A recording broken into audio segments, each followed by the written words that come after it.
So maybe you haven't played Destiny for a while, and you want to get back in with Shadowkeep. You log in and go to the tower, and you realize that there's so much to do that your head spins and you have no clue where to start. Today we're going to help you narrow down your focus by going through my top 10 weapons you'll want to have before Shadowkeep launches on October 1st. Coming in at number 10 on the list is the Blast Furnace Pulse Rifle. Now, the Blast Furnace can be crafted in the Forge simply by grabbing a pulse rifle frame from Ada 1. Blast Furnace is fantastic for taking out both waves of adds in PvE as well as a very solid PvP pulse rifle. Now, the role you're after is probably up to you, but I love one with Feeding Frenzy and Rampage. Now, our next two weapons on the list are both going to be available to get from the Menagerie, and at number 9 we have the sniper rifle, the Beloved. In its current state, Beloved is probably the best legendary PvP sniper rifle in the game. You're going to look for one with either snapshot sights or quick draw, and I prefer one with box breathing to help take out supers. Next up on the list, we have the kinetic legendary hand cannon, the Austringer. Now, the Austringer can come in all sorts of roles, and I have two that I really like. For PvE, I use one that has Eye of the Storm and Rampage, and for PvP, I have one that uses Outlaw and Rangefinder. I have a further and more in-depth review on Austringer, and I will link that down in the comments below. At number 7 on our list, we have the Spare Rations hand cannon.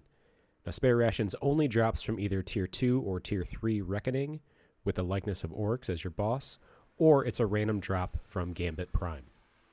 Now, Spare Rations is a 150 RPM it's just really good.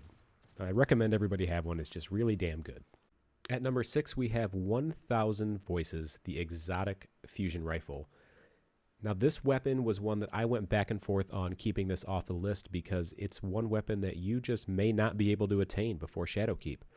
1K only drops from the final chest in the Last Wish raid. It's complete RNG from there. Now, 1K will melt just about anything in its path, whether it's a huge wave of adds or a boss.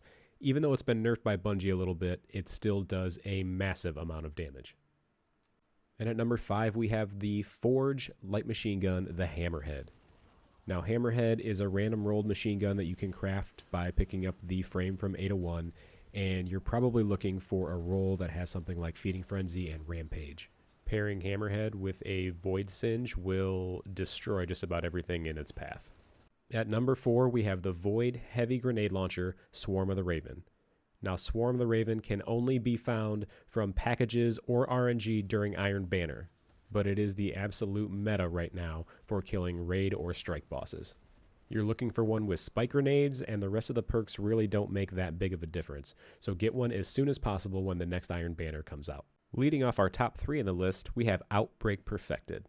To get Outbreak Perfected, you're going to need to complete the 0-hour mission, which is similar to Whisper the Worm.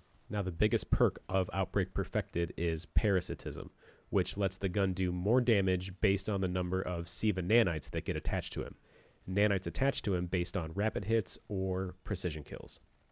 This gun is great not only for clearing tons of adds, but it also will do quite a bit of damage to a boss. Our top 2 weapons are both going to be pinnacle Crucible weapons achieved in the competitive playlist. At number 2, we have the Recluse. The Recluse is absolutely disgusting in shredding waves of adds and bosses. Now, the Recluse has its own special perk called Master of Arms, which essentially gives it bonus damage when you get a kill with any weapon. So if I get a kill with my kinetic weapon, switch to Recluse, I have that buff for 5 seconds. The buff then restarts itself with every additional kill that I get. As soon as you get Recluse, I recommend doing 2 things. Number 1, locking it, and number 2, putting a major spec on it. You will not be sorry. To get Recluse, you're going to have to achieve 2100 glory rank in the comp playlist. That's it. And coming in at number 1 on our list, which also is going to so happen to be the most difficult of these weapons to achieve, is the Mountaintop. Now, Mountaintop is a kinetic grenade launcher like we've never seen. It shoots what's called a micro missile, meaning it goes dead straight where you're aiming it, just like a scout rifle would. It does massive damage to just about anything that it hits, and to be honest, it took me a while to find an enemy that it wouldn't one-shot. Now, the Mountaintop quest was a ridiculous grind, but Bungie just recently nerfed the quest a little bit to make it easier to achieve.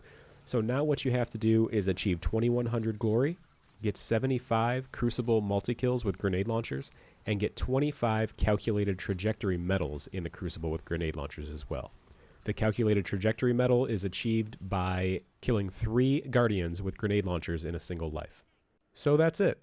That's my top 10 weapons that I think you should have before Shadowkeep. If you have any questions or comments, please leave them down below. Thank you so much for checking out the video, and I'll see you again soon.